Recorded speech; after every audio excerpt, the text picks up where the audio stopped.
What we must consider an unusual piece of good fortune has enabled us to present our readers under this head with a narrative of a very remarkable character, and certainly of very deep interest.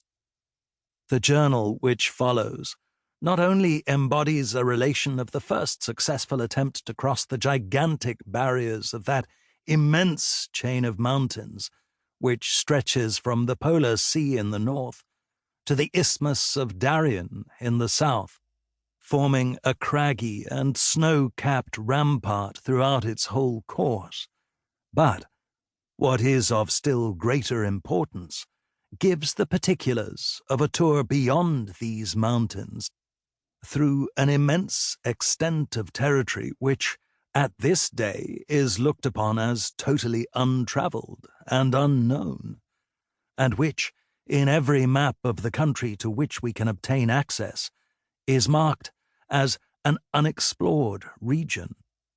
It is, moreover, the only unexplored region within the limits of the continent of North America. Such being the case, our friends will know how to pardon us for the slight amount of unction with which we have urged this journal upon the public attention. For our own parts, we have found in its perusal a degree and a species of interest such as no similar narrative ever inspired.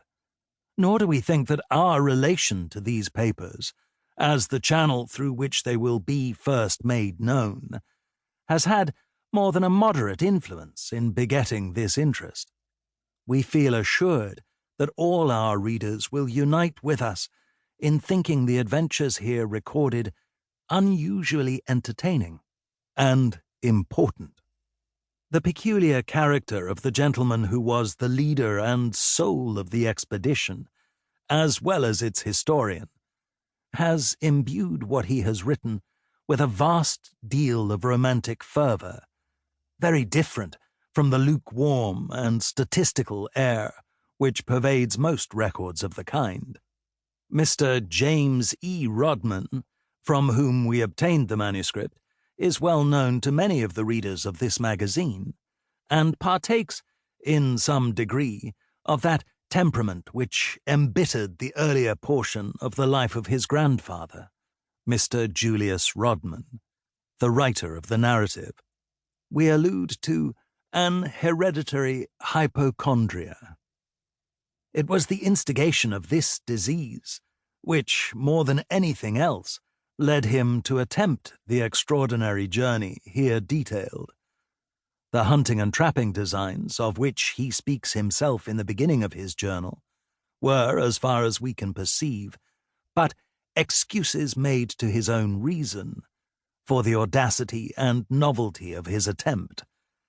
There can be no doubt, we think, and our readers will think with us, that he was urged solely by a desire to seek in the bosom of the wilderness that peace which his peculiar disposition would not suffer him to enjoy among men. He fled to the desert as to a friend. In no other view of the case can we reconcile many points of his record with our ordinary notions of human action. As we have thought proper to omit 2 pages of the manuscript, in which Mr. Rodman gives some account of his life previous to his departure up the Missouri, it may be as well to state here that he was a native of England, where his relatives were of excellent standing, where he had received a good education, and from which country he emigrated to this in 1784, being then about 18 years of age, with his father and 2 maiden sisters.